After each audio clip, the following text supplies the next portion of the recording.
initially contacting support financially was telling her that she's a grateful woman.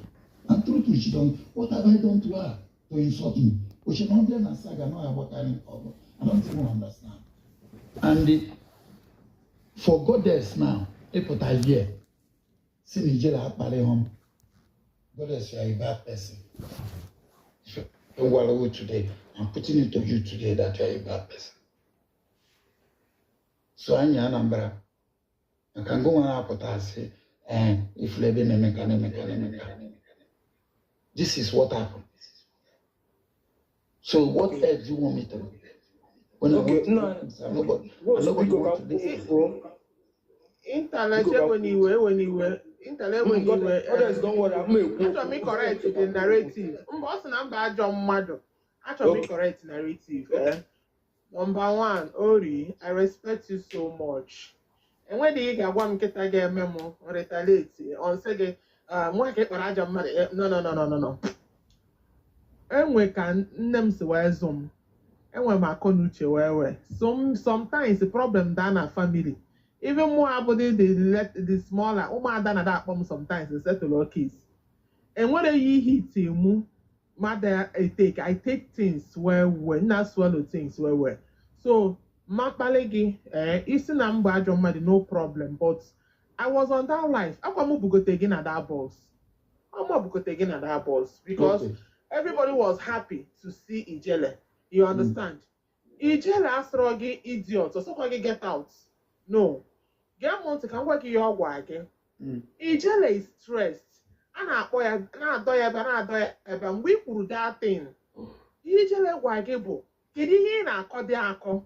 In ever he no deba marry ye na aga on. Get kuzi no tu ahụ na ya like ya. Get gbatu obutu ogi. You understand? I'm not going to Ijele kpogi you. Say it's in no gbogbo. On work that video. Goddess. You correct go impression. Wait. Onwe ihe ncho ikwu. Ka okwu aya later aka. And ka m kwuo otu omensi ta aka. Now, nwoke ka ibu.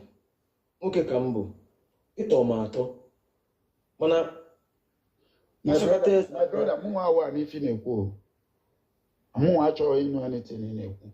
Goddess, can walk that video. I don't get no monte. Asokateza anya sigweze as you. Go on. Now, onwe things equal eba now. Goddess. Equal oku. Goddess. We are listening to the video. Listen. Because all send the case send. Makango wasle ni noro ebe parem. Wait.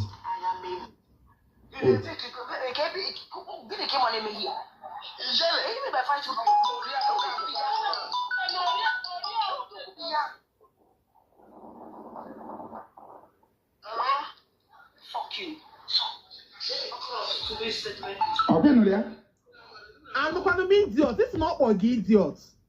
It's not a idiot. Fuck you. Goddess, fuck you. I've been Obodo Igbo. Fuck you. I've actually found Obodo Igbo because. Goddess, Goddess.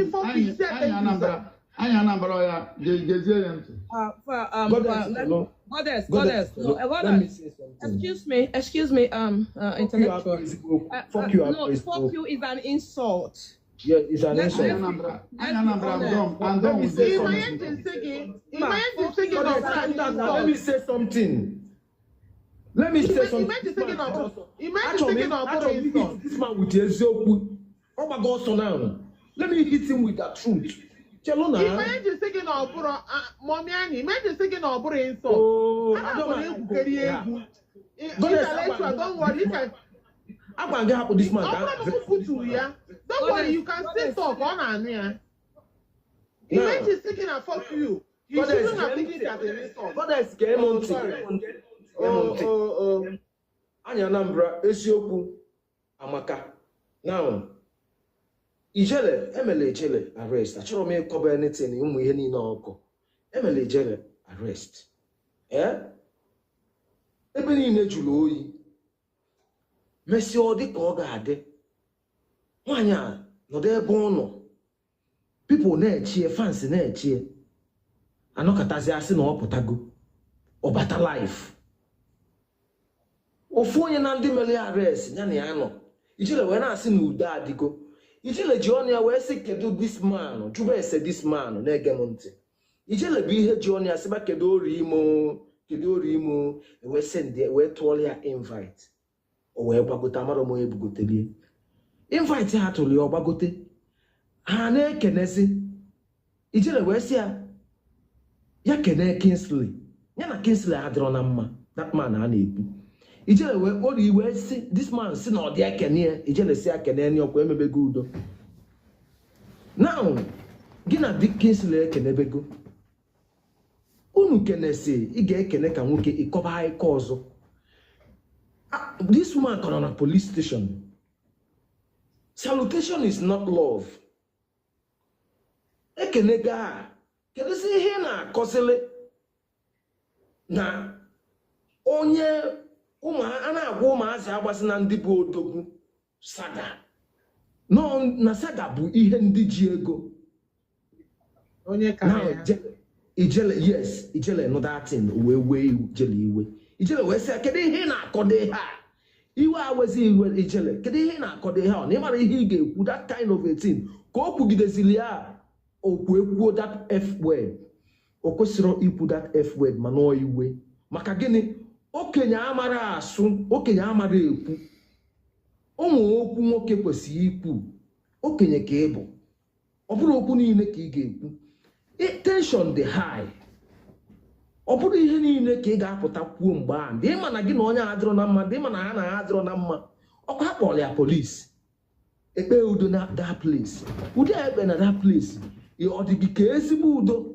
ọkwa onye ọbụla nọdụrụ onwe ya ihe ga-alụgo bụ ikene onye ọgwa gị kene azụ onye nke bụ ịhapụ ọ na-akpụte n'ime gị na ya kpaa ihe unu nwe na o nwere okwu ndị o kwuru ebe a ọ sị na ọ chọrọ ka epikie ijele na epikie ijele na fon ya na rọbichi dị na fon ya kedu ka nwoke a si marụ na rọbichi dị na fon ijele kedu ka nwoke a si marụ na polisi jidie na fon ya na ihe dị na fon ya ga-akpọga ijele nga o jiri gị ọnụ ya tụọ ijele nga n'ebe a kịta na okwu niile na-ekwu ha nwa bụ ihe kpọbata nwaanyị a n'ime ha nwa bụ ndị Facebook bụ ihe kpọbata ijele n'ime anyị Anambra mmụọ ga-agwa gị ebe a nọ kịta na sinsi nji wee sobe ndị a peace ka nọ na-ekpe mana ekpegide m peace ya at the end of it ndị a wụọ m naanị ka awụzie m naanị nsi oke ebe ọ bụ na ọ dịgo otu a ka m nọdụlụ onwe m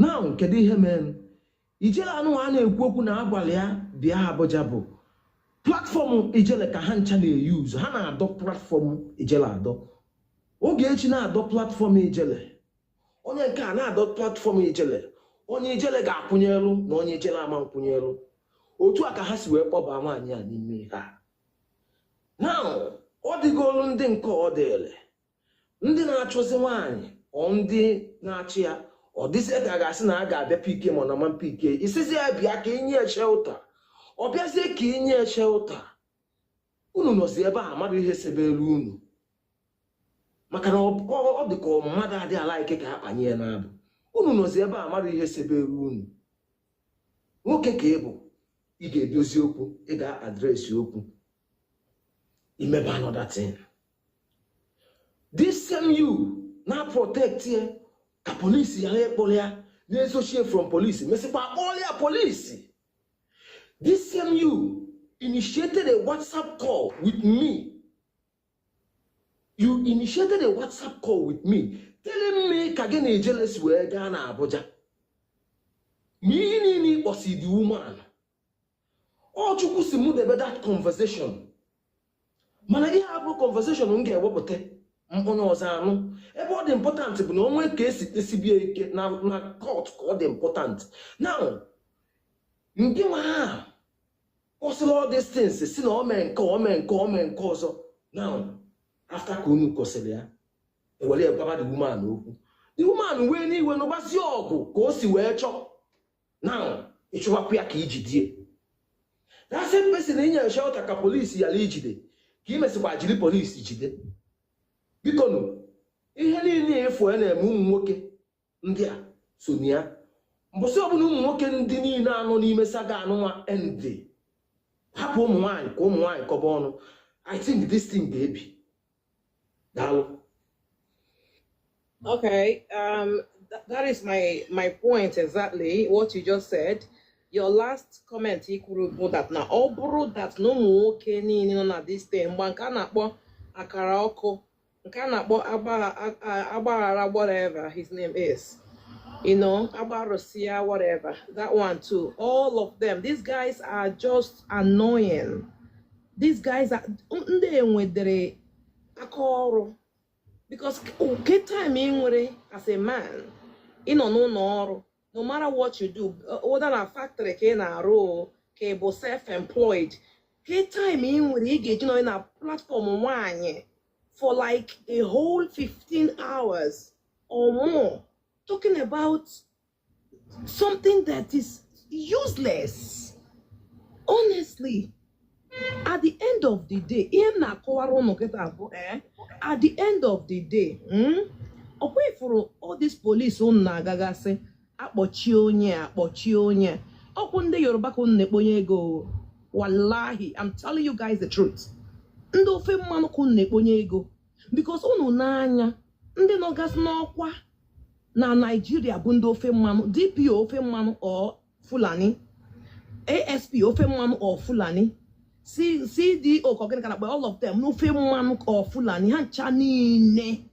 Ndị Igbo unu kpọrọ ego wee na-agba petition 150 200 300 ndị mmadụ wee agụọ na-agụ ndị Igbo n'ala Igbo unu na-ewestigharị ego.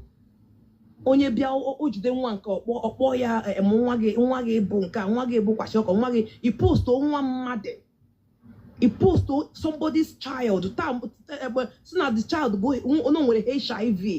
Ihe m nugwu na nteme ihe m nugwu na nteme. That is just too much. Honestly, they go too much. The men should please whoop na this thing and be responsible for once. Okay, those are our parents, or those are our dads. Because I can't imagine my dad, up now my dad not alive. I can't imagine my dad, he better basaga. My dad, he better Hawaii from 1978, 1920. Detailed explanation. How? And I swear to God, I can't even fathom that. Because no, you guys should please stop. Let the women do whatever they want to do, and then we can come in slowly and settle them. But for now, all this Akaroko, Oriako, and the likes of Abara, whatever his name is, Nkabo another talkative. That one can talk for Nigeria. That one can talk for the world. That man there the equal from morning till night. Eh? And you guys, this is getting so irritating, honestly. Thank you. I just don't want to talk too much on this matter, Ezioku. But Oriako, please try as much as possible to quench this fire. Because if you continue, it's still gonna burn. The flame gonna value so much, and it's gonna be hurting a lot of people. Please try as much as possible to do that. Try, you can do it. You are close to these ladies. Make peace as a father. You are papa mother. How will you feel if kahana put us like this? You will not like it. Like I said, except elbow that no go or not fun for you guys. But this is getting too much. It's getting too much. Thank you. I was going to before about this thing. And how am I the only thing I get be this thing? This kind of case I get before. Then Lamborghini or Igbo and do talking. But when I say the hard until the one person I go on grant. Jessica Kuku for any name. After happy Charlie, Aga Abuja, Akro Mehe, and Graham. So all of them, they never go rest. I want to can go. More Igbo the other day platform here, even had the handle in peace. Now I can hear Baruru. But before that, more that or Janya for him. Or how can run a society? There were a lot of things there. Any Janga Jabu Kasaga. How would it can Jahaga, no more Batalan and Goku, or more Batala one in Yoruba? Or we be 25 to left and do to Haga. There are no more other platforms. I want to Igbo. I'm going to go to the Quihana, all the one that you done about a Goya planet. He gave her a problem here. He condemnation or condemn Burundi and then Uganda those platforms now. This Jerusalem won this South Africa. Who models Africa country and models all those useless Somalians. And I don't know his plenty up and not apparently. Who don't run a bone saga. Well, don't know enough time more. So let's go to this man. The way this is saga. If one person no go, then one person no go rest. If one person no go, then one person no go rest. Don't make it like Kunu Parasaga, Magade Saga, Pasaga, Pop Police. When I get time more, who will respond time as well? Yeah, Cynthia, where are you from? Cynthia Foundation. Cynthia Foundation. Cynthia, I'm gonna drop you. You're not talking. I don't know why you are here. Go and power tap. Bia bereba with anya busu. So yeah, so you guys please try as much as possible. On the waste ego. Tinye na ego ha na ihe ga-eme ka, you know, you can invest in farming in Igbo land. You know, make our land, you know, shine again. You understand? You can do so many things. You can invest the money, you can save it, invest it and employ people, create job opportunities. You can do it instead of, do you know how much they want petition? Come now that there is 7, 8, 9, 10, 20 petitions. Do you know how much? Do you know how much waste? Oh no, yeah, my last night. I preached against it last night. And I told them what they could do with those monies, you know, hospitals, prisons, the oppressed, less privileges. I preached against this last night. Widows.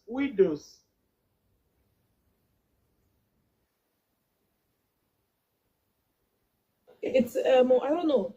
They need to. Sorry, goddess. Yes, that is a good one. You know, this is getting too much. All eyes now on Igbo people on this TikTok Nemedi saga, and that is a fact. All eyes are on you guys. I'm telling you the truth. All eyes. And the truth is this. Let me just give you guys one peek sneak, okay? Or one sneak peek. Listen. Ogeruego, or let me tell you what they are discussing right now. They will be visiting your family houses very soon. I'm giving you a sneak peek.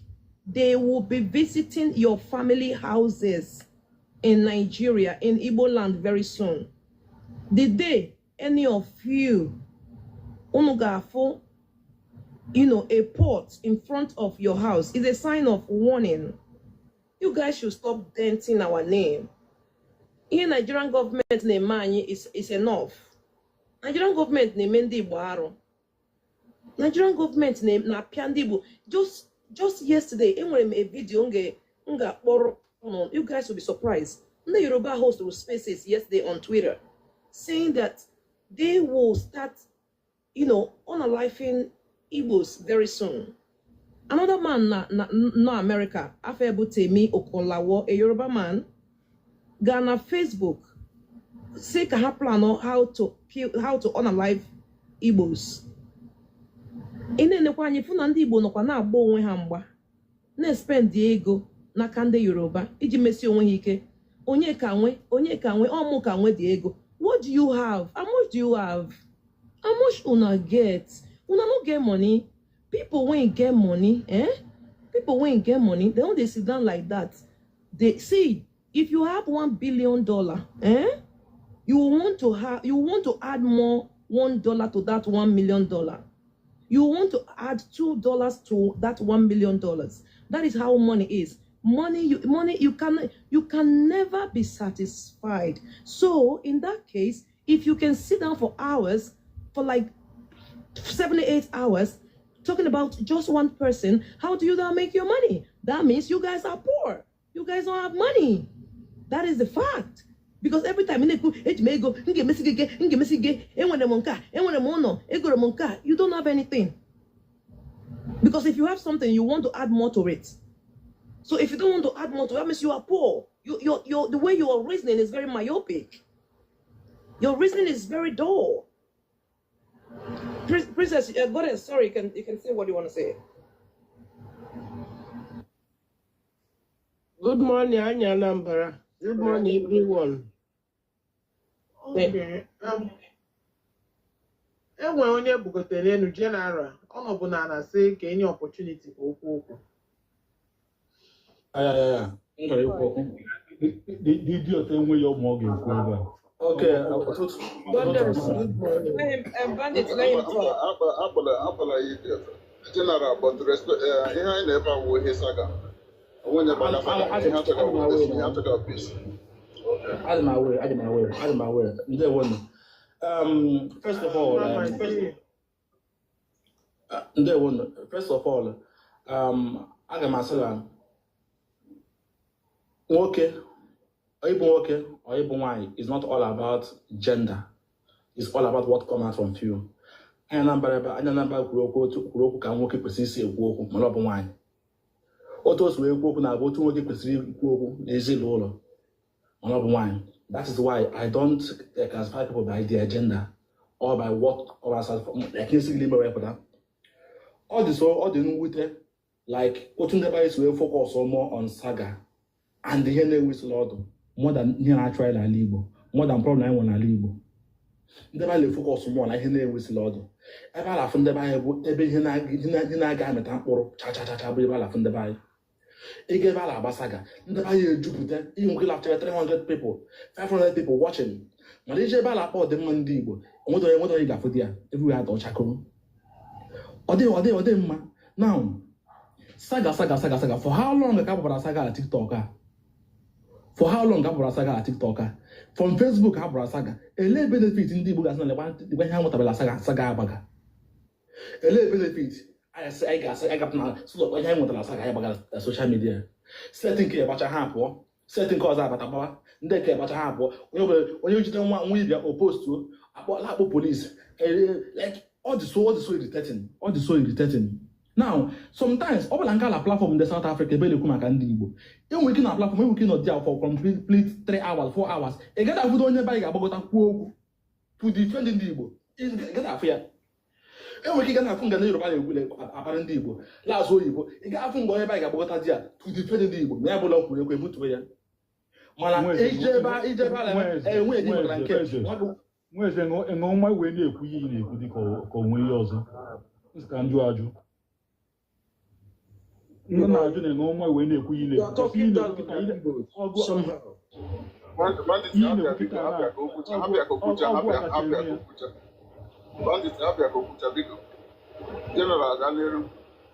I'm sorry for the well your name has defined who you are, so I'm about to remain in the shade of West. Okay, now in terms of intelligence, now Lela Libo now. And when somebody about Michael Okoye, Michael Okoye, only 16.6 billion. Here with those Alibo. Starting the Development Council, the commission. The guy have never come out to one day. Can go my guy, on this boy this money. What are you doing with our money? Man, the focus on more Nigeria. Focus on more Chichimerije. Focus on man, a marriage. A marriage, as marriage as why you cast I look at the actual one, why I told you here can the focus on more. Alibo sink. Before I saw them in the Yoruba media. Now, media have got like on your bala. Mangama here will media. Start promoting ndị Igbo. Ọ bụrụ all about ịdị na fake account ele egwu ele achọ ebe limit get saga. How can you stand on the camera and talk good about the religion this way but post ya? Can you even manage on social media now? Can you even manage on social media? Okay, can we do batting women? Okay, you don't agree with my opinion based on like the name. That's it. All the separate. But go one here. Can you stand in front of camera go post to? Can you get on a platform there about an argument? Join idea, so you will argument. All about it's a problem with the police. It's about contact the police. All the sources are like forget. Sources about forget sources SARS. It's just a cause. It's just a tiger base. I forget. You make it only where I forget. You recruit to boss, just come mad. I forget. Mana eku haloku in terms of hinga brandi buru. You want opinion. Okay, now let's say the topic na how to develop a Igbo now. None of them na got 1 naira. Mana got to go where they are police. What you for then you want to be because more.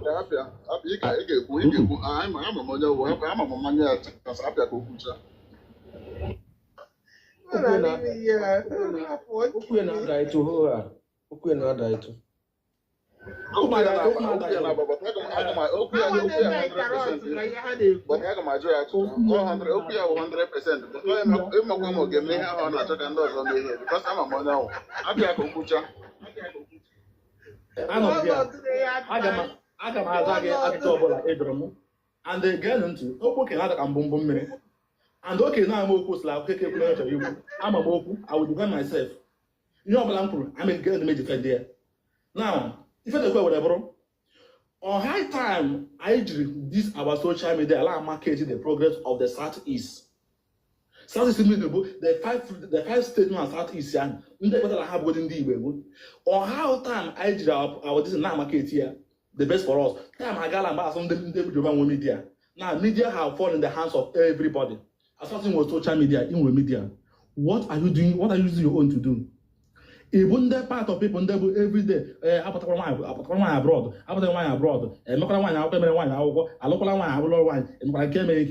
every part of the people every day,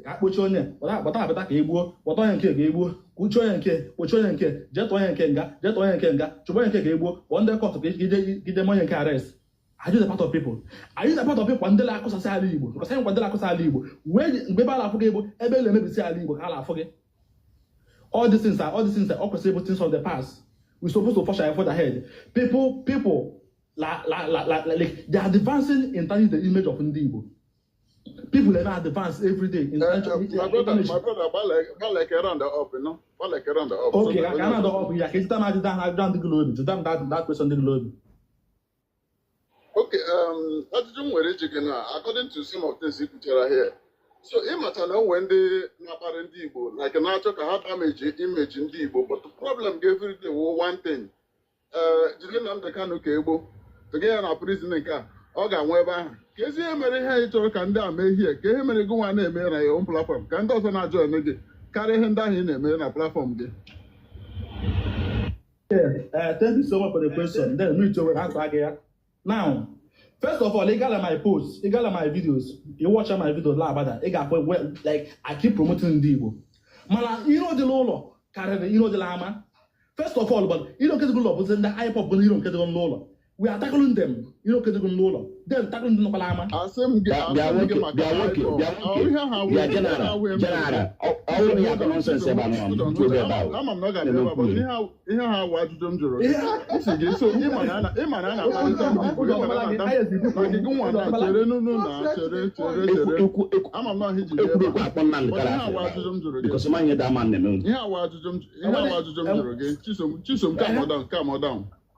let him again now. So, imagine when they are Igbo. Imagine when they happen every day. A maybe platform are not Igbo at large.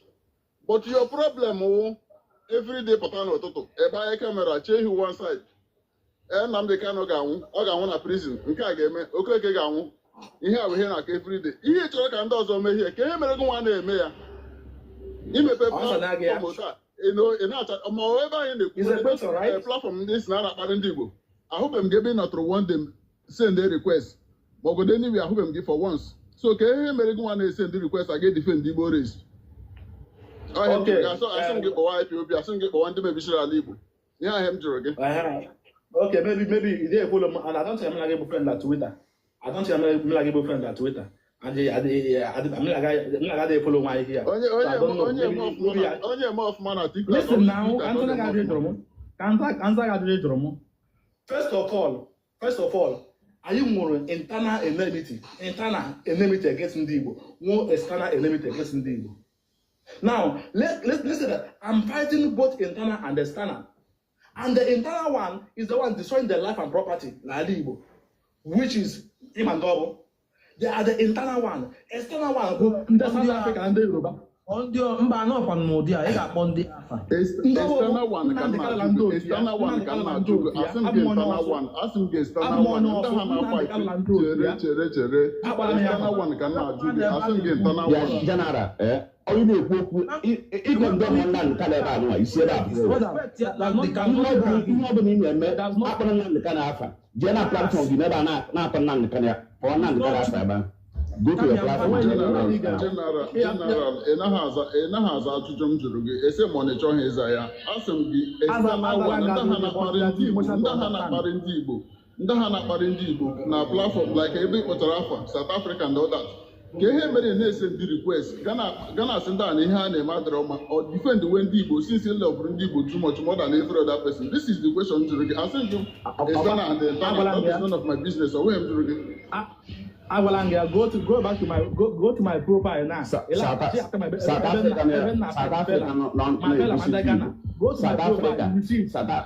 no ebusu ndị Igbo. Ewego must condemn ha one day. Mande Kenya, Mande ebusu ndị Igbo. Ewego must condemn ha one day. Also one day to prison. Actually, ọdịmma ndị Igbo. Ka ije na-akọsi one also no one. My mother is from also Anamaga side there. Okay, one here na-akọ. Only about the saga about Basman and the real problem. Only about saga about Basman and the real problem. What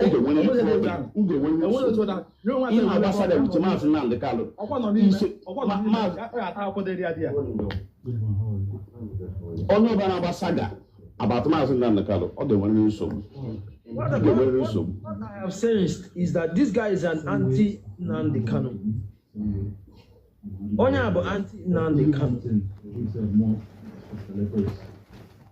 Onye na-enweghị isi ọ na-akọ maka Nnamdi Kanu. Ọma ihe Nnamdi Kanu meriri.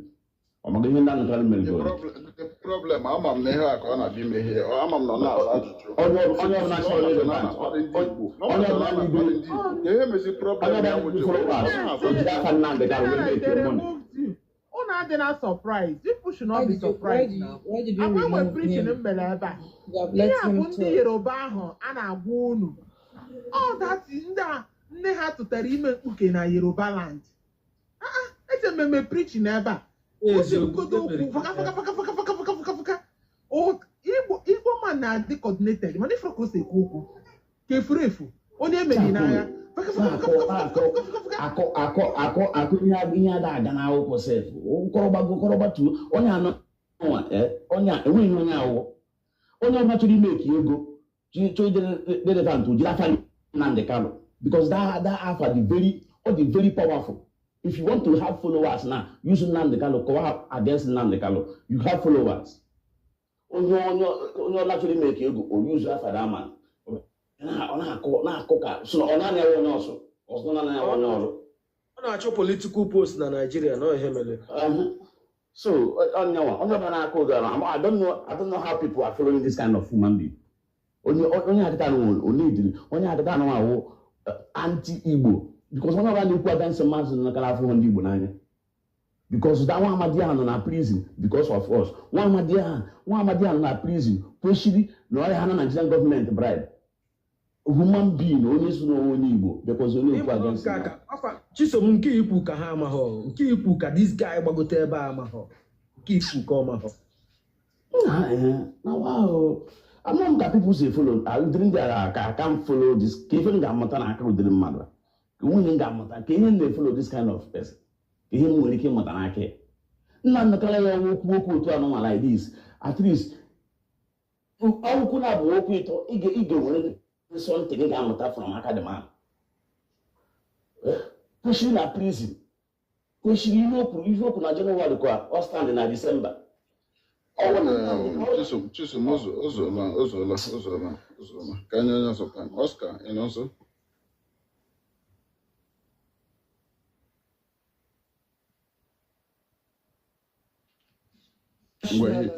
That's Mama. Oh, what hold on one second. The young. Oscar the basic. He help him put one guy. Only one guy. Only one guy. Not more. Is that fair? Blessed nine. Because again with this space. Please bring him up, please.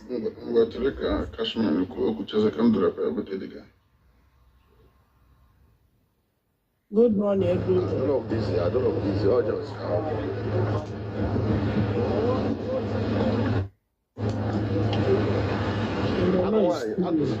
I go why I don't busy. Can I go ahead and talk for somebody? I go why I don't busy.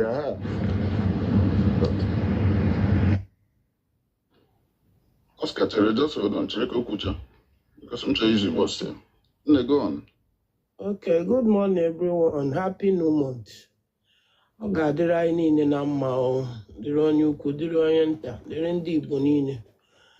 Anyị Anambra alaikere m ihe iji platform game ọ ga-adịrị gị ma nwaanyị ọma since m ji wee meetie gị. I keep praying for you. Onye ọbụla na-ewelite ọnụ na-eme ka ngalaba ekwusịpụta na-adị mma. Ọ na-enye m obi ọma. God nyekwa m opportunity, I will do more. Thank you so much. So, I just saw teta madam no diri he na ga on. So, when so all that to some sick and bata TikTok. But as they were for that Baba Uriako, yes, because I'm a fully affair online and see okay come bagodi come for ihoniku. So because yesterday because everywhere was so hot and my own side I'm not happy because of what happened to Ijele. I have been sad for the last 2 days and it's quite unfortunate that when you love somebody without no reason, like Ijele was somebody in love, I just have a natural love where she is. So, and you see that person in a very, very bad situation, it hurts a lot. So me personally, Ijele's situation hurts me, and I'm after whatever that will make it to be easier and better for her and every one of us. So when I saw the man, I came up. So I was now listening to what is going on to know what is actually happening. Also, when they announced Ajuju Ogoriako and Ajo Goddess, can you say, okay, is it in the dimension? Okay, I will come up and say one or two because since here, Jimmy, I've been trying to comment, but I'm watching the whole scenario, these different platforms and their opinions, and but I don't want to say what will be used against me or against anybody. But here no kwani mi a udochia. Onye ọbụla n'ime anyị ma onye nwoke ma nwaanyị ma onye nta ma onye ukwu kudochia tigbuo zogbu enwe ebe eji ya aga. A video one day, but I have not been able to post it because it will trigger a lot of people. But I will still post it on my own. I made that video. Tibuzo Wodina, this our TikTok, it's too much. It's too much. Like it's getting on my mental health personally. I don't know about others. It is too much. You get me TikTok, have social media, have fun, learn one or two to add to your life, do your business, and make friends. Money may pay every day. See, no.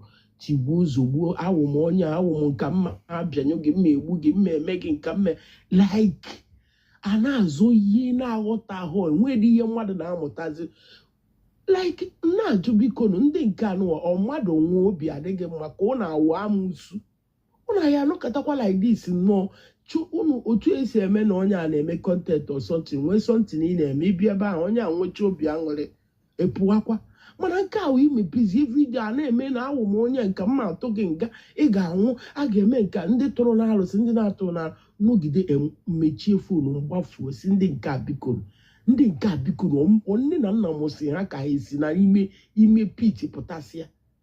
The thing is getting me mad. And ile anya kwụrụkwa ndị be anyị kwa again. Then coming to why I climb here that I saw this Ogoriak. Respect to that man in one way. Or try for Ijele. How mad in Kwezoku. He has been standing for Ijele. He has been. Oh, no, Mokomiya.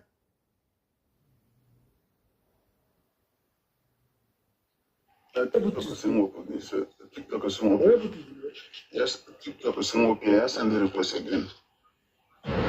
Okay. When you put it on now, you put it in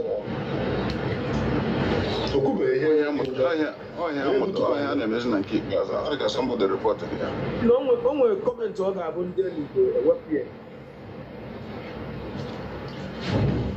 Okay. Ndị won ndị be anyị ekene m onye ọbụla.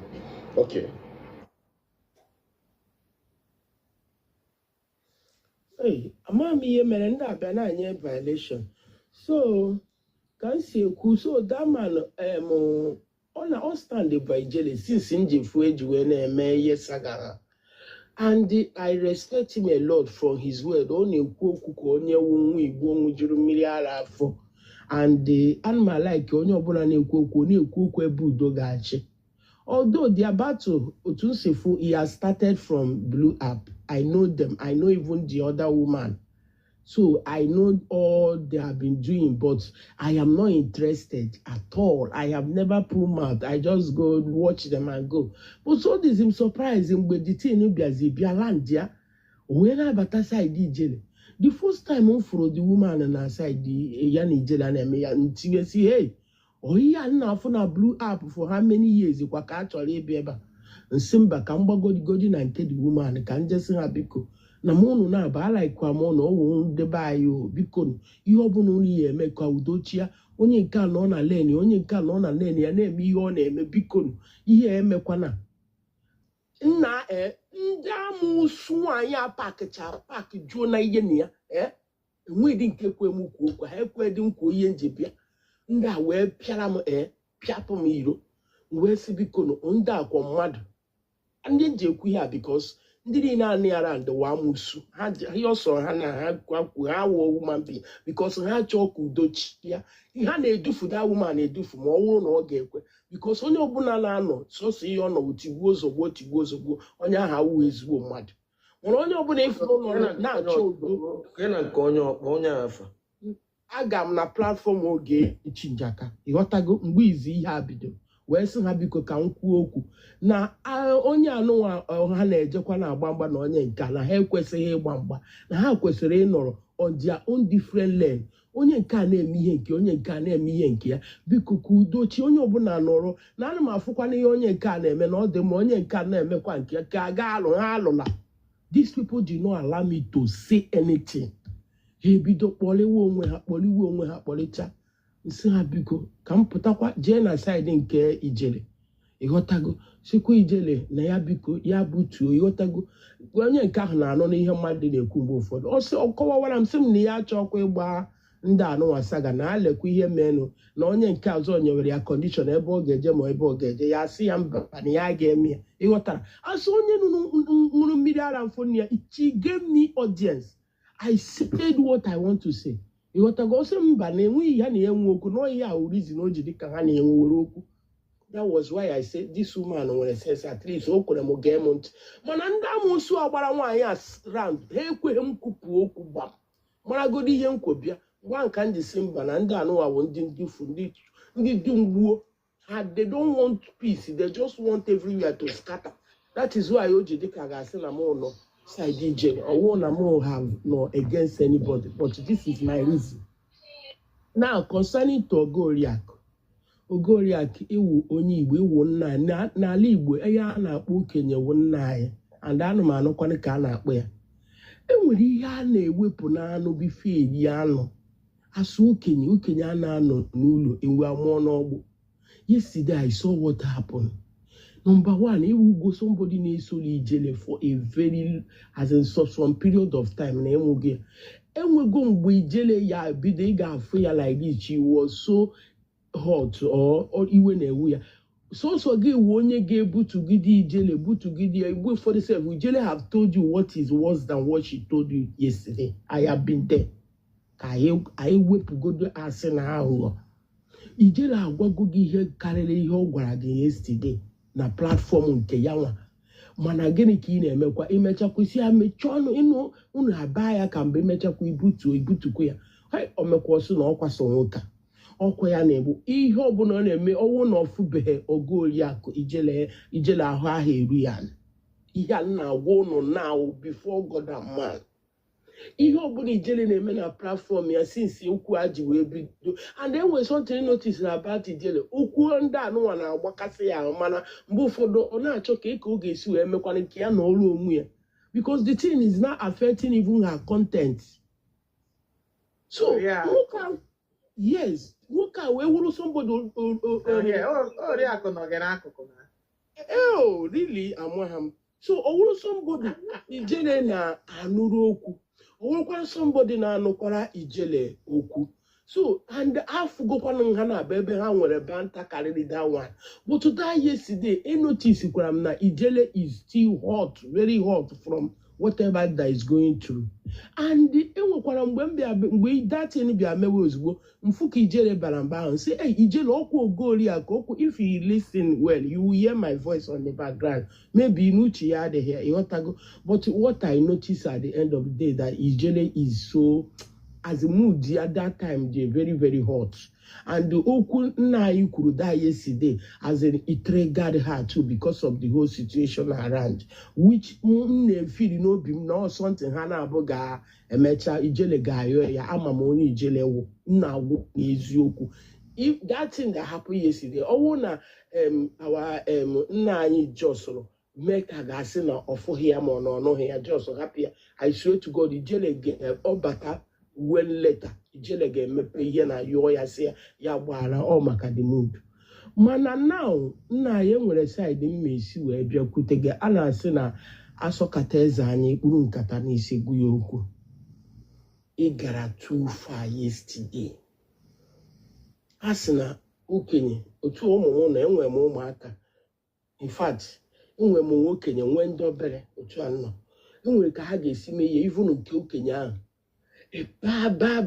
ba ịbachala ya na ịnọkatakwa ịgba nkịtị because ịma na ọ ghọọla okenye ịgba nkịtị ahụ bịa kpọọ ya nyewezie ya ndụmọdụ because ịma na ọpụ na ọ ghọrọ gokwa okenye ihe inwe something si ịma ọ na-amabe you just want the person because of your own experience ka ọ mata ya mana mgbe ị bara ka ọ marakwa na ihe o mere adịghị mma. Now mgbe datin mechara amam ihe na-eme wee for your own life whereby si ka nlegodi ihe na-eme. Hey Jesus ọkụ wee na-agba na iwe na-ekwu kwuo ma nke anyị si kwuo ma nke ikwesịghị ikwu si hey ọzọkwa nna anyị na-eme ihe a onye na-azọ ka ọ dị mma ka ọ ama m ekwela iwe esi nna anyị nna gị na onye dị ọwụ nna nke m na-akpọ onye a na-akpọ agwa iberibe Oriakụ Obi Oriakụ. Okay, that is I'm not saying nine in base of where you're saying. I'm saying nine based on how they as a tesa agwa yoku die. Iwotago and the base of no working. To me, I no go be na akpo ya nine. Iwotago. So I am giving him that accolade. So And when I was now watching the live, he went too far. I was there in the comment section saying, it's okay. Or we go Nigeria major, or we go with the person in public forum like this now. Why you go? Because he gawe oya. Because I'm a Nigeria me go nke. But yet you come down and talk to her. Mana ihe Ogoriaku kwuru na platform ya yesterday iwe just pụọ na TikTok entirely that yesterday. You want to ihe na-emesi mba ọkalize ka mba na my own platform because I don't want to like even I was sending requests for him to come up, let me talk to him, but he did not allow somebody to come up. So in terms of this particular situation now, Ogoriaku gara too far. Gara too far to the anger. Because I'm a Nigeria mere die yesterday. Knowing Odiri Ijele, he wouldn't have opened his platform and go that length. They would have sorted it. But madam, Mabana impulse goes. Ma bambani nem choriba, yam choli kungu, yam wachaya, poro money mana now. Everywhere the hot and the I'm a massive opponent because I have been on the peaceful side. Even some people that misunderstand me is on them. It's not on me. Because I have been on the peaceful side all along. Kudochia. And when got potasina and I'm fascina meneka mekwa nkewa ihe ma udochia ka ebe have all for no pokwalo nwanyị enwe ebe ihe na-aga aya nọrọ ebe ahụ. Ihe nji agbago na nke Ijele ihe ọ na-eme masịrị m like m oyi ọ na-eme oche mmadụ a na-achị ọchị because we are going through a lot in this country already. So mfu ha n'ebe ọ ya bụ nnọrọ obiọma na-akpa m I love that. Njekwa na nke ndị ọzọ even though I didn't come up mfukwu ihe a na-eme nnọọ na comment section ndị happy and I go out too. But nke wu eme ha na-akpa m asịsị kpọrọ kpuchie eme ha na-akpa m asịrị gbuo eme ha na-akpa m atụọ na arụsị. Enwe ka ị ga-esi medatin ka ọ kwụsị na this platform. Ọ wụrụ na ọsọ ntị na anyị ncha ga-anọkọsị oke ka ihe ndị dị ona ka ị ga-esi mịa sisi biko ka aka akwụsị. Ọ dịgo too much and ọ dịkarị among ndị be anyị.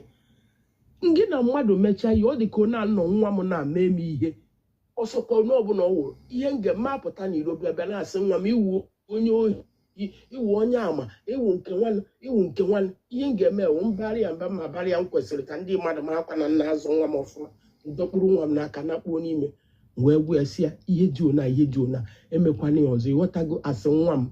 And which I feel that all of Ogoriaku and Ijele, they are like brother and sister. So Ogoriaku went too far that yesterday to me. And Ijele kwana even feel kwana atre gariao because of the whole situation around. I'm not supporting Ijele for using that kind of word though.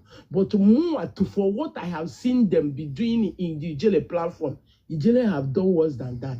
But I think that what triggered Ogoriaku was the whole situation because he on that platform that day yesterday. He was the one pleading for Oga Agbara and his wife to release Ijele and forgive her so that he can bail lawyer out. So he has gone too far to help Ijele to come out, for Ijele to come out again to insult him. So that was what I think that triggered. But no matter what, all guaranteed. Yeah.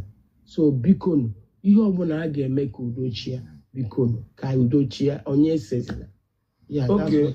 That's what Okay. When you can walk very fast. Because when you ma like her, or the Homune was in a platform. Ọmụrụ onye maka Ijele si wee pụta ọ dịrị Ijele na ka o si wee sọtụ onwe out pụta ngụ onye si na ọ ga-atụ fa ime ka Ijele pụta ịma bụ ọkwa ịma defend nwunye onye ọmụrụ Oriakụ ji wee kwuo dati na okwu na ọ chọrọ ka ejide ihe dị na fon Ijele. Kedu ihe bụ ihe a dị na fon Ijele? Ị na-agbaziri polisi ọgụ ọnwụnụ a na-ekpe ihe mere Oriakụ ikwu mgba expect ikwu mgba anyị Anambra kwuru okwu a ọ bata okwu ka nna na a ga-ama ka ga-esi kwụsị ya ngwa ka eme ya otu a ka eme ya otu a na anyị ga-ama ihe anyị mere mana o misunderstand ihe anyị Anambra kwuru duto Now people tag Anambra. Because some of people are tagging all those videos. Or man put and then I follow many people offer. But I don't know a mini platform. Or go into details. What or go into details. So because now one again all got too far. I had it. He went far. I know Genamonti or Iana Qualogable. Like in go is no got deep try help each other. Maromakia. Water. He gave we him. Eba no keta ihe ngekwu bụ ihe nge defend. I don't make him for hanya. In Ekamonti, ihe nge defend or ihe ngekwu.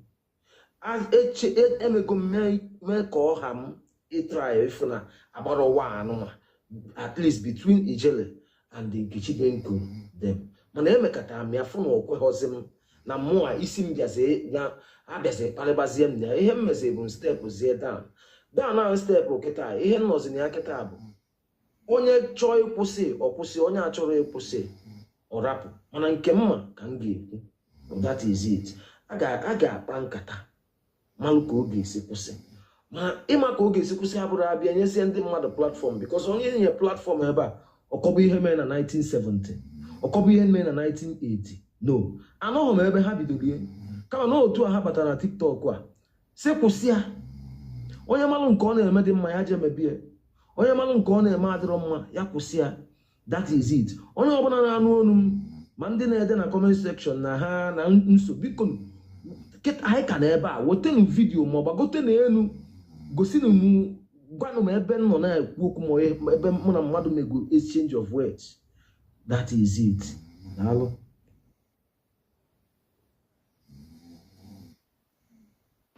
I just want to say this, I'm not sure. In a quick about 11 o'clock. Agwan, just need a few minutes. Agwan, please. Okay, good night. I'll talk to you guys tomorrow. No. Actually, it's okay, you can go ahead. One name came, Chere, because only if you iron out here. Number one. Actually, video my husband, Nanya. Yes. Okay. Biko. Yeah, Biko. See, I'm going. Okay, you want to go? I'm going to finish your age. I'm going last 2 years. Where this Swanky and the Jerry video, this saga.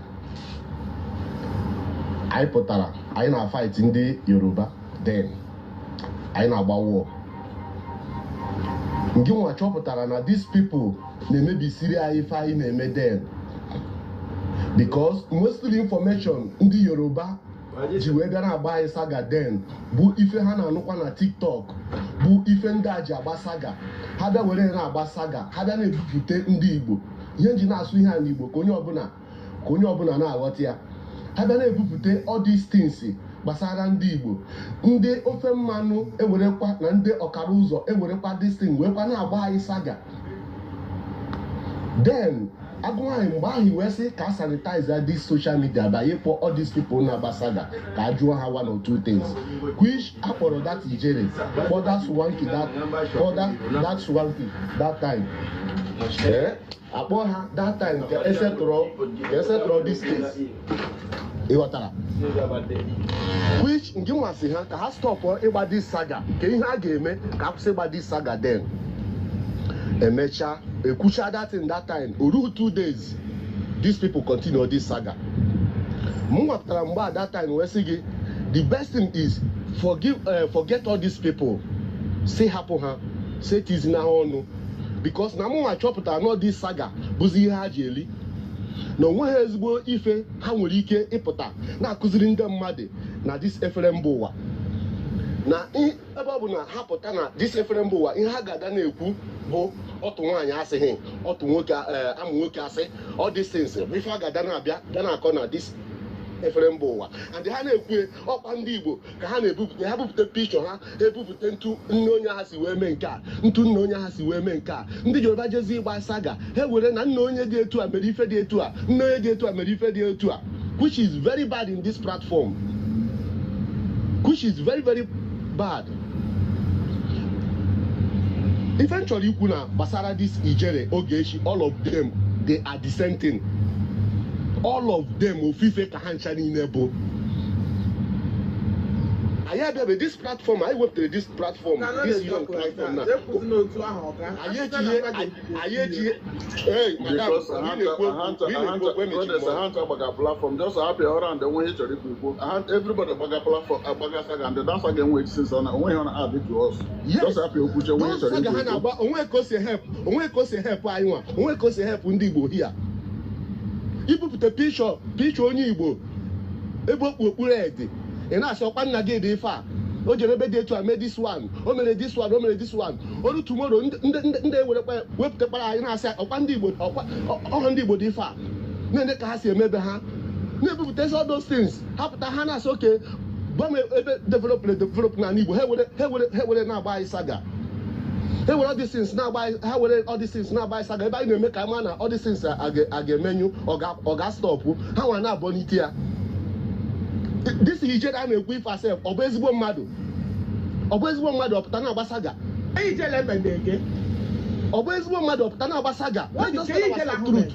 Both Ijere, both Ogechi, all of them. You grow away. You upset with Ijele. If you want to correct everybody, that was not what Ijele. Ijele or Tabume. Madam, Obu Nabahuzo were mba Ogechi. Obu Nabahuzo were mba Ogechi. Madam, call everybody, not Ijele.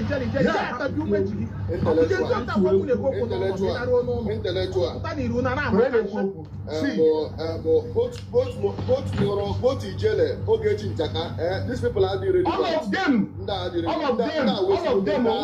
Honey, two of them because the host.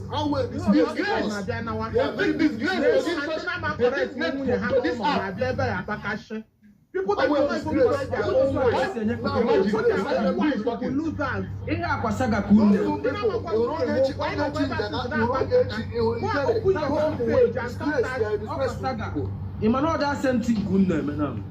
See, they no give in a correct somebody no kwani dey make sense to onye ahụ na-eme. People say no. Aside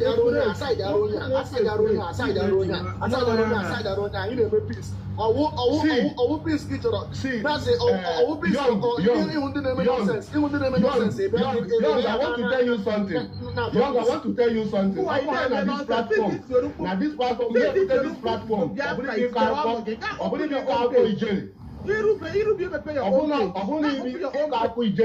Ijere no get in Jaka. Only the Kaku Ijere no get in Jaka.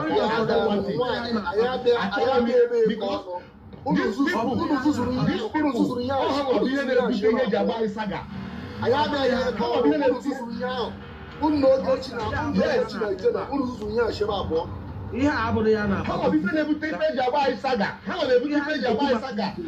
imagine how this black apple in how Gadana Kogo, Otuani has in car. Then cancer na blessing, cancer Nara, cancer Nike, cancer. Or when I gave up, I good here. Gịnị ka ị na-achọkwa na that page ị na-eji anụ maka ara? Gịnị buru gị gaa page ha? Mie ha na katọrọ gị minye ha efe. That is it, but that is it. Intellectually, the young, I ain't turning in about young, and I ain't telling okay. Young, of what I got. These people, I just calm down. Ihe nji come down bụ ka m ga-echi ife niile ha na-ekwu because ihe nji sị ka m ga-echi ife niile ha na-ekwu ka m fugo the point ha na-emeki because the truth is that no ndị America support ha bụ the problem anyị nwa nwere ndị na-support ha bụ problem anyị nwere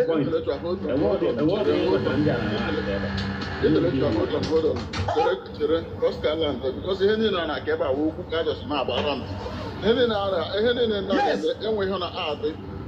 It's not adding anything to my jelly, to my people. It's not adding anything to us. So all the boss cast are there. Now for the jail does not mean that no one will like a video way you way. Hands on they made the same thing. Okay, yes. The supporters is the problem that we are having. All their supporters is the problem we are having here. Because if all their supporters will take them through, see how stop all these things. How stop all this saga. Some people na social media. Some people now support some mother, they follow mother without even into their own senses or their own mind of their own. And they follow mother. That means who don't have another money more. Here's Ronya that only more. When another money memory, here's Ronya that only memory. Ladies people they disgrace people. Una dey here na go can support to okay me say common sense. Common sense. Somebody na about to one Igbo. Igbo who number 1. Igbo na-eme me protect the name of Igbo. I support Onya.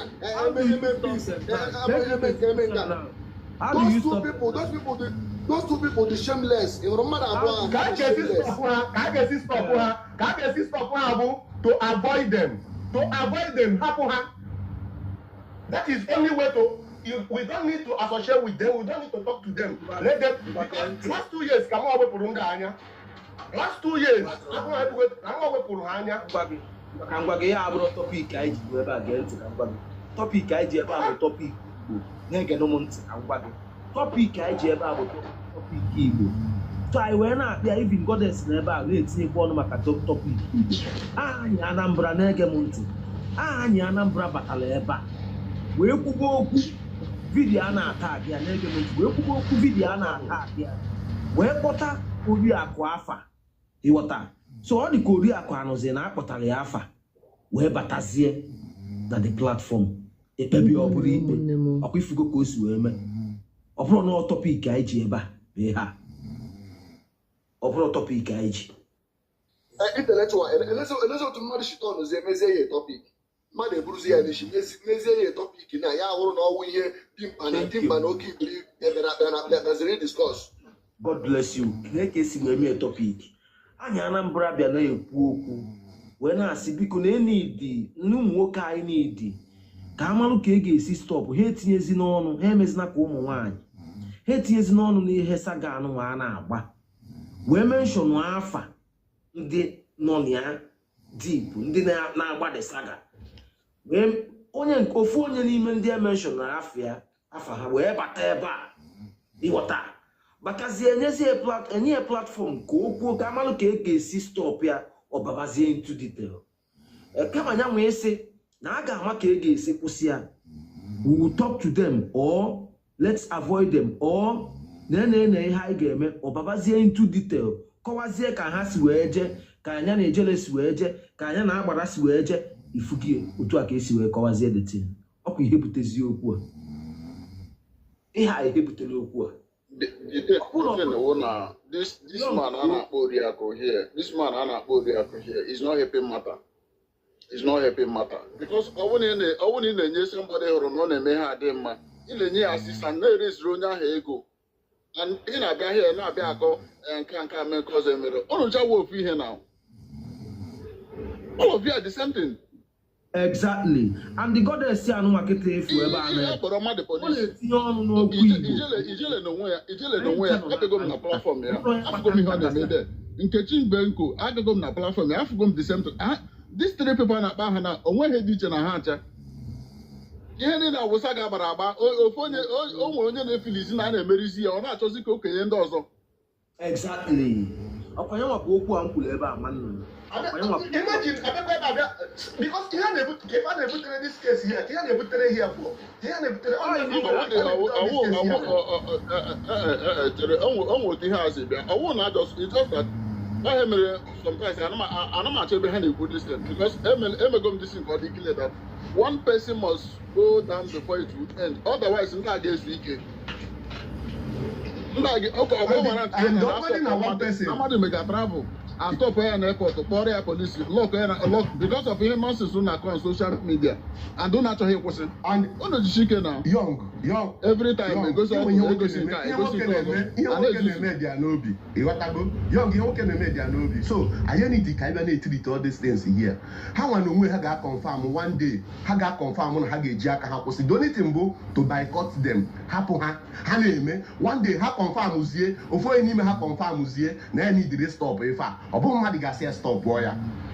So, what will happen to this kind of case? What will happen to this kind of case? Who will go here? Each to Omoibo Lamborghini. Each to Mbehabunkerabia. Away I can't acquire. Stop. Until Omoibo, Choro one person on ground, with the voice. I want the guy who's Oscar one them. Oscar yeah. Sometimes they better in the midst of chaos water. Because we not go there. Just like this goddess of what can make goddess in the bar before but and the goddess can for where we are goddess in the bar. And don't a tinio only a poor picker who call you. Even if marriage were not doing well bad. I have to get to an extent before I change the topic.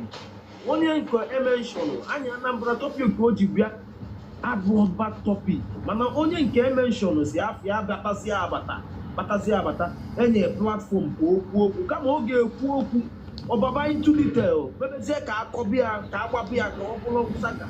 Yeah, man. Yeah, okay, intellectual.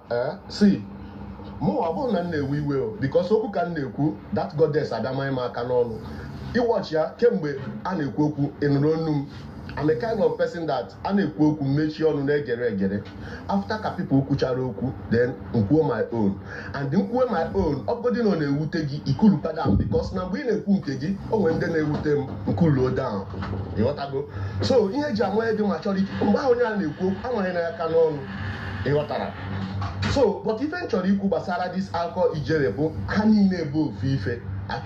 Opo if I got dana call here because onwe can one no na di anoro ntu ana akita noro munye ma na akọ maka hamu na akọ maka otu na akọ this things na-enye anya na ma amu dey happy or dey possible n'ebe mu anọ because if I'm all these things supposed to kwụsị nwa Igbo a na-eṅomiri everywhere.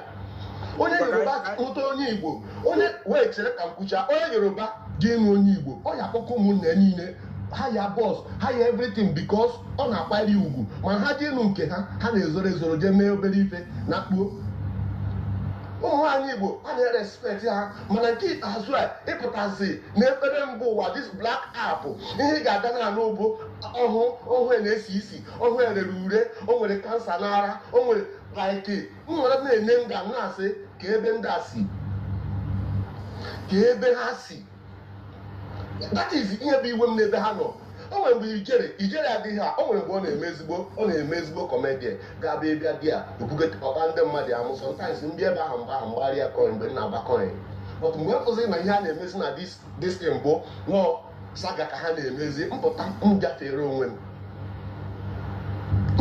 onwe m because all those things onwe ka o si help anyị atọ onwe ka o si ha yes ha na-abanye anyị aja na garị because all those things do you know that na ife ndị manager abaghị saga or ife ndị ka ụzọ ji abaghị saga today bụkwa ife hapụrụ na dis efere mba ụwa ọ ife hapụrụ na TikTok ka ha jikwa abaghị saga because ọ bụ na ha afọ ha agaghị agbaghị saga. Oscar, biko o nwere ihe nchọrọ ịghọta intellectual ka mụ ati gị ọnụ biko ikwuola your own part ka mụ ati gị ọnụ biko and biko ihe m chọrọ ikwu na destiny wo intellectual and the other people mmadụ na-ekwu okwu na-eme gị submission ya unu aka more than listen to that person ọwụ unu na-eme your own submission people agbachi nkịtị unu ekwucha ihe unu chọrọ ikwu somebody na-achọsi ka o wetezi alụ nke ya unu because of maybe some kind of personal interest unu nwere ebe somebody nọ unu agbawa ya tako enwere ihe Oscar kwuru ihe a na-adị njọ hie enweghị ihe o kwuru dị njọ ihe ọ na-akọwa datị na ijelo ma Ogechi na ha niile wu the same thing onye nweziri soft spot somebody nwere soft spot for chere ka mbịa nochere ya mama m ihe mere n'ụlọ nji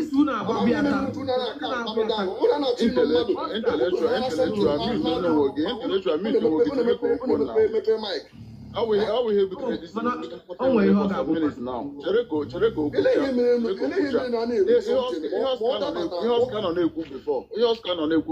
kpọrọ everybody afa ọwụ ụzọ one person so I'm not as if not supporting here or not American as if not for a peace because he Oscar for everybody man Moge.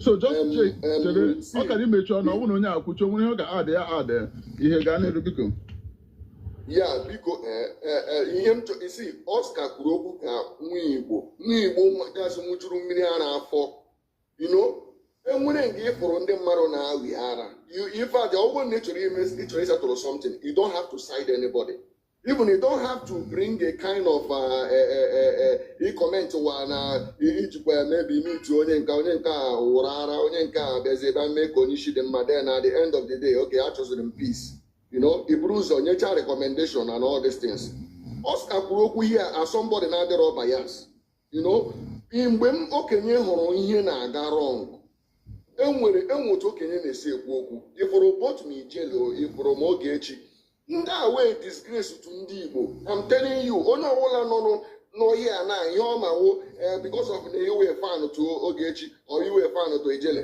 ịpụta ihe anyị na-agwa anyị na ejikwa enwere otu Ogechi chikwu okwu enwe otu Ijele eme ka ezigbo mmadụ ha niile wu the same thing these people are the same thing ndị a na-ewetara anyị disgrace ọnwụ na ụnụ amabeghị ụnụ amara ya in a family amara enwe ndị na-awi ara otu ndị ahụ na-awi ara enwere way to deal with them okay so ụnụ bịa ihe a na-achọkwa support one person maybe comment ya one person odoshi very good odoshi onesha dị good Oganda the worst these two people they very ndị are the worst ndị a na-eme more harm ha na-eme more harm than good okay and all your way hard time ọ ga-awụ somebody see ihe m ga-eti ọnụ n'anya just because of ọwụ ihe gbasara ndị Igbo ọwụ something na-ewetara ndị Igbo ihe ihere ọ na-ewetara anyị ihe ihere ọ na-ewetara anyị a very big shame ị ga-afụkwa all those people ndị a na-asọpọtụcha ihe a most of those ndị ofe mmanụ na-asụcha Igbo ha bịa na platform ndị a ha nọrọ na-ahịa ele gị na-eche gị na-eme all these things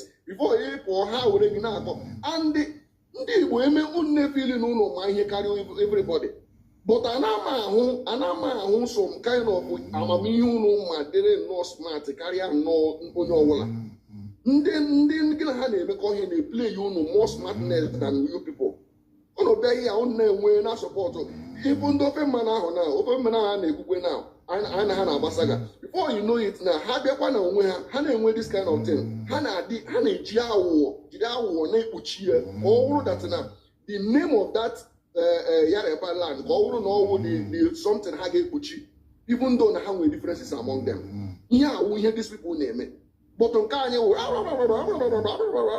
that's ọwụ sọsọ ndị Igbo nwere ndị ara ọwụ sọ ndị Igbo ihe nwere ndị ara ya ịchọgo na wegharịa bụtụ ọwụ iji ya na-emebicha aha ndị ọzọ otu a na before you know it akọwa ha refe iwa ma ndị Ghana ma ndị ihe atụ platform ndị asa ha ga-ale otu ndị Igbo sha art mbezi ndị ahụ eburu ya ha kọpụrịcha ọdọsensị ha eburu ya wụrụ na ndị Igbo wu ndị ara ọ gaghị awụ ndị ara those people wụ ndị ara ịhụrụ both ma Ogechi ma Ijelo nye awụ ezigbote ndị ara so it's better you people call them to order don't support anybody more how somebody play yes madness okay now in a comment Ijele now that no onye listening here then he recommend onye na dey calm ya down which on na provoke for a long time when it doesn't comment Ijele na onye listening here awụrọgụ ana m agwa gị ọ ya mere a na-ekwu okwu ya I want to know how I get you when I'm not telling you. Somebody better here and comment. In a comment, somebody. Intellectual, this platform, two people know they talk at the same time. Two people cannot talk at the same time. Wait, if you finish, you can iron your own points. Allow him to Somebody, please. somebody better hear. Somebody better hear. Goodness better. Now, one how OG Ghana platform Ogechi near listening here. Then here Ghana and Kijeli near listening here. So for that reason, Ijele can go to organ with a sense. Carries Ogechi. How about the same thing? They are how about the same thing? They are the same thing. Okay? If you people want to settle these people, you people should talk to them. Look at their face. Disgrace na Igbo. Let them stop. It's a hard time they stop this thing. You don't side anybody. Ichi make peace. Don't side anybody. Don't commend anybody. Don't tell us how one person is good and one person is not good. Okay. Biko unu ewe n'iwe. M ga-ala ka m kwuo ịghọta ekwikwu anyị. Iwe were ụmụnne. Nwanne chelo. O iwe n'iwe. Mụ akịta efu bụ victim of this saga. I will start from esi na ejiro m adịghị m na ebe ụmụ nwaanyị na-akọ ọnụ. Ejiro m ya bata na TikTok. Or like 2 months ago or 3 months ago, ịghọta. Mbiafu ebe a na-akọ mmadụ ọnụ, you know. Si ke ụdị ọnụ a na-akọ mmadụ ihe a. Mbanye na platform onye a na-akọ ọnụ na-emekwa na another thing.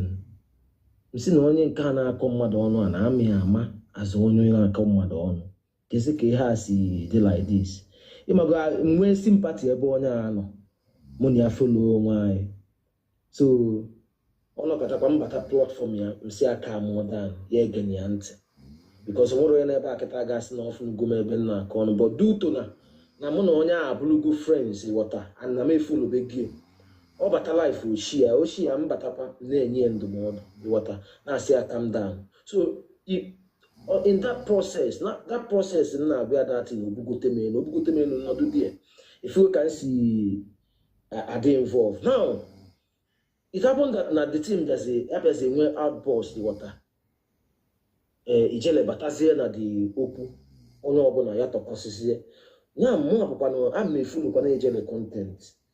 Nsizi oke ka kpebezie peace. Ngwa onye a chere, ngwa onye a biko imezina.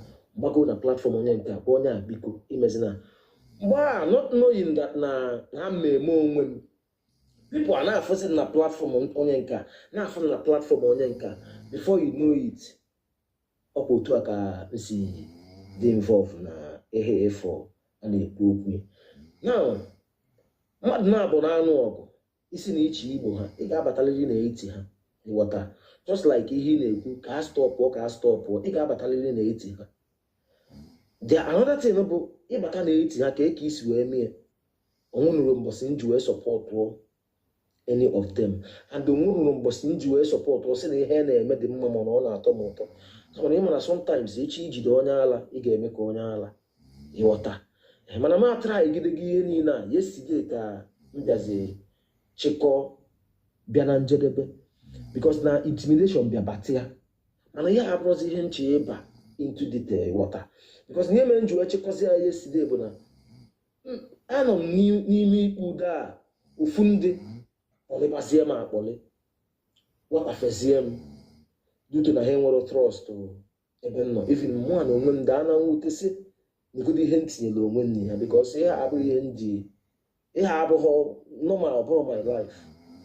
Now ihe otu a ka nsi wee bata n'okwu efu otu okwu ifo kịta na-eme now mmadụ chọọ ịkwụsị ihe ọ bụghị witi mba a ga-akpị ya ka nkata ka m bata na platform efu kịta kwesịrị m ịnọ ebe a mana afọ m goddess ebe a duto not from that place ka nsi malụ goddess and ka nsi malụ matakwana ya amataghị m ya mmata ọjọọ.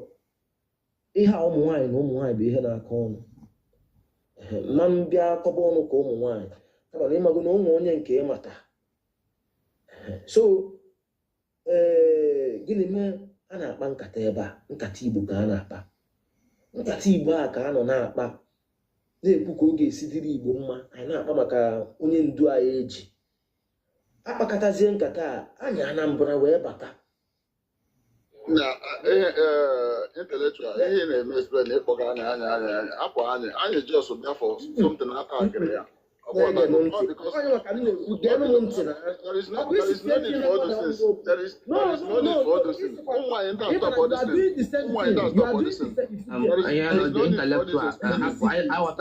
for all this equally have before, equally more than how many times? Everybody, yes, all of us know how it comes. There is no need for all those things. Can happen party wait. Now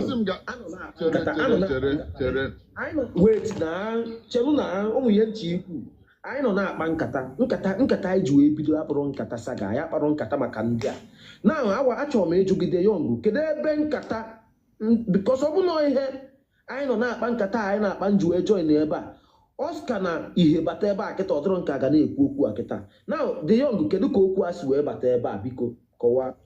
Otosi, but how would the problem here equally how many times? Yes, I know just somebody juju. Now why you make something like that? No, so now cause a problem. Yeah, what cause able to say go. At this minute, so but no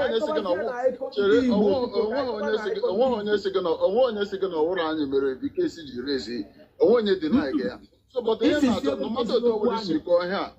Equally how many times now? Equally explain that how many times? All of us know. Oscar, forgive me because I change the topic. Oh, so it's very simple. I told the people. Okay, I change the topic. Because come go do something. Or because one new way like Udo the road. Big four. Okay, because you should as here. I couldn't tell you where by him the cheap we na nke mbụ amahụ m ndị a na-akpọcha aha ihe a na ma ijele ma oge eji amahụ m ndị a na-akpọ aha ihe a ịghọta so m na-ekwuru onwe m asụ onye Igbo nwụ and onye na-achọkwa ọdịmma ndị Igbo mana onye ọbụla ọ chọkwara iwe ịghọta ya chọọ the closest transformer ọgwụkwa ị na-aghọta. Now I will go straight to the point. So ndị Igbo be anyị amahụ the right time and mgbe ha kwesịrị iji agbasaga. And some ndị Igbo be anyị amahụ otu esi agbasaga.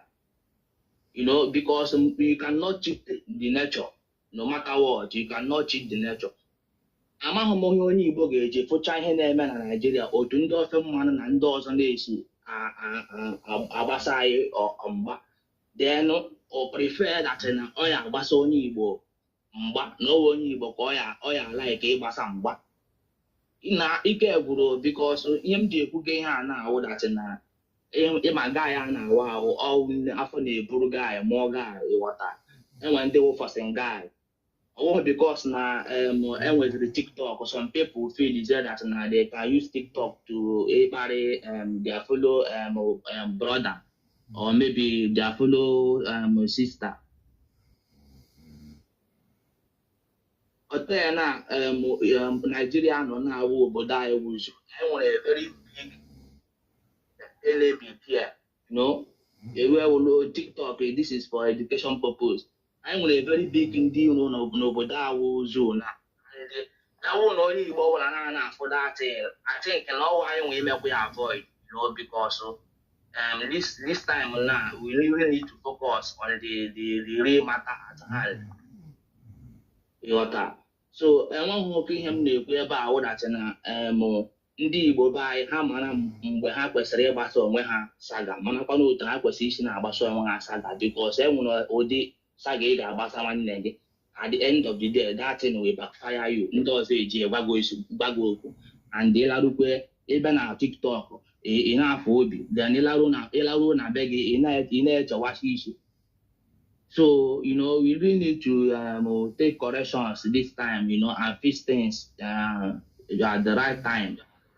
So, all we have if we go and the house of what that na nwoke be anyị ha ga-agwa ha sị ha wepụgo onwe ha ebe ọla ụmụ nwaanyị be anyị na-agbasa ụmụ nwaanyị be anyị saga because ihe gbasara okwu nwaanyị ọ naghị adịcha izi ikwu like that ịghọta amaghị m ana m eto ndị na-afụ ụmụ nwaanyị be anyị ma ụmụ nwaanyị na-agbasa nwaanyị saga ana m eto ohi nke ha adịwe dị eje tinyewe ọnụ because n'ikpeazụ ofu onye n'ime ha ya aghọtakwa gị na onye nke a dị very close so ọ gwụchakwala ihe m chọrọ ikwu biko udo dịrị ụnụ m ga-eme uju. Thank you very much. Yeah, okay. Wait, chere achọrọ m ikwu okwu. See, mgbe m batara ebe a. Okay, okwu ọwụ na ọsọ kwucha ka m rando up because ịma ana m ekwu okwu that goddess abịaghọrọ m okwu n'ọnụ. Oche ka m akwụcha ife m na-ekwu that time because I have a lot of things to say gbasara this saga of 18, but I think we need to pause it. Let's just ife niile bere n'abalị ka ncha niile bụrụ anwụnta mana ọ ga-abụ ihe ihere bụrụ nkapụ sugbuo onwe n'isi na onye Igbo bụ nwoke nwere amụ unless ọ bụzie na onye ha anaghị atụwa nwaanyị ime ga-anọ n'etiti ụmụ nwaanyị a na-akọ ọtụ na ọhụụ na destin ọnọrọ di ya na support those kind thing. Ọ ga-abụ ihere nyere community onye aha, ọ ga-abụ ihere nyere village onye aha si maka na o nwere ụdị okwu arụ a na-ekwesịghị ka a na-anụ na ntị. Young, sometimes anyị nọrọ ebe a chọọ ịgbachara ma ebe chọọ ikwuchara okwu machara njakịrị. This saga enwere ike inwe asị njakịrị amachara asị njakịrị mana ọ bụghị ịbịa ibupụta history ndị Igbo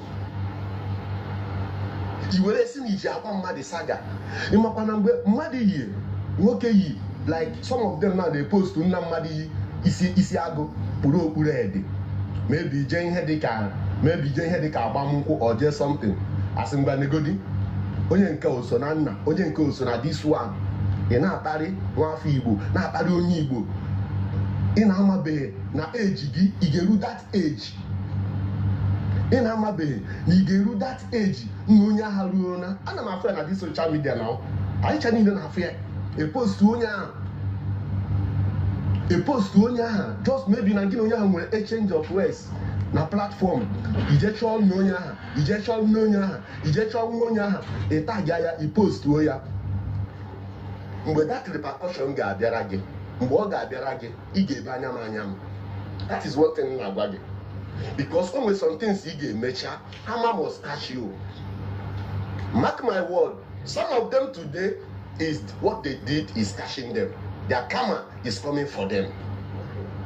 Especially mgbe ị na-eme somebody onye ahụ enweghị ike ịpụtakwu okwu gbasite gị nkịtị na-ezuzu ọ gbasite gị nkịtị ị na-emere nnọọ ife ị na-eme ọ gbasite gị nkịtị mgbe those things ga-abịa mgbe ọ ga-abịakwute gị ị ga-ebe anya m anya m because one ji na-ekwe ebe a na bụ this platform anyị nọ here this young platform anyị adịghị agba for saga anyị ji agba bụ international saga ị ga-afụ anyị ebe a kịta ịfụ na anyị na-agba saga ebe a bụ maybe na o nwere Yoruba bịa kwuo something na national television gbasara ndị Igbo abịa anyị akọwa ya gba ndị mmadụ na ife abụ okwu asị na ọ bụla eziokwu na ife onye dị etu a kwuru ọ bụla eziokwu onwekwa onye Igbo bịara kwugide against just like nke a ndị a na-agbasa kwugide against ife anyị na-eme ya ka ndị Igbo wee nwee ugwu ha ndị Igbo wee nwee their respect because akparịgo ndị Igbo too much. Imagine nwamba nsị polisi na-enweghị ife ọbụ nwere ike iwepụ ọnụ wee sị na ọ bụ na onye abụ onye Igbo na ga-editen ya ndị nwee nọrọzie ibupụtakwa onye Igbo ibe gị na the same platform na-ekwukwa the same thing.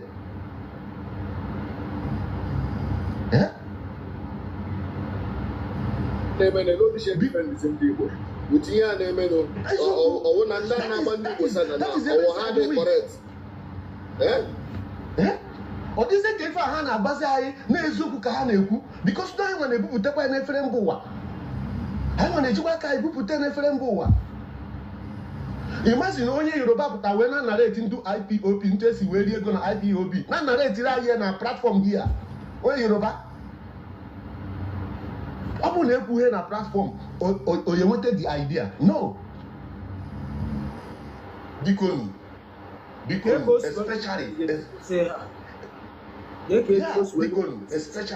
especially ụmụ nwoke unu febe a na-agba saga hapụnị ha.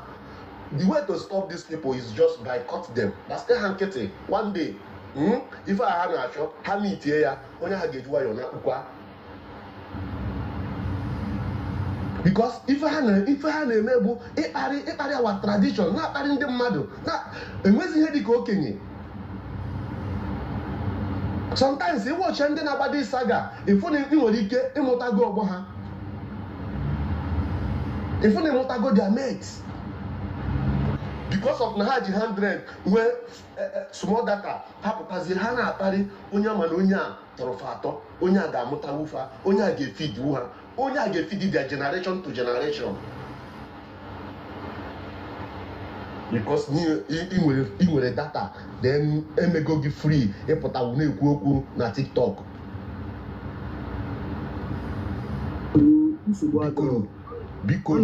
Biko sekwutezi ihe gbasara all this saga here ebe mụnwa si abịa. For these people, they are dissenting. Ife ha ji eri nri mbọsị ihe a ha ji eri nri ga-akụchi ha, ọ bụghị mmadụ ga-asị ha stọpụ ya. Maka the young, I think gwara gị ife nwoke na-eme dị ya n'obi. So ọ bụ ife niile ka anyị abaịpụta anya na-ekwu na platform ntụ anyị esi wee kwụsị ha because isi na ihe eji mee arrest onwe gị ka ị na-ebupụtakwu things ka ị na-egosikwu ha more things then isigoro ihe eji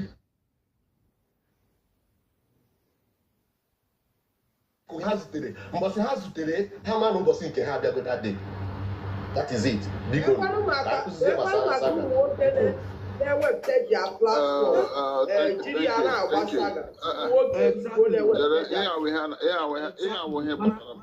who is that? Okay, come.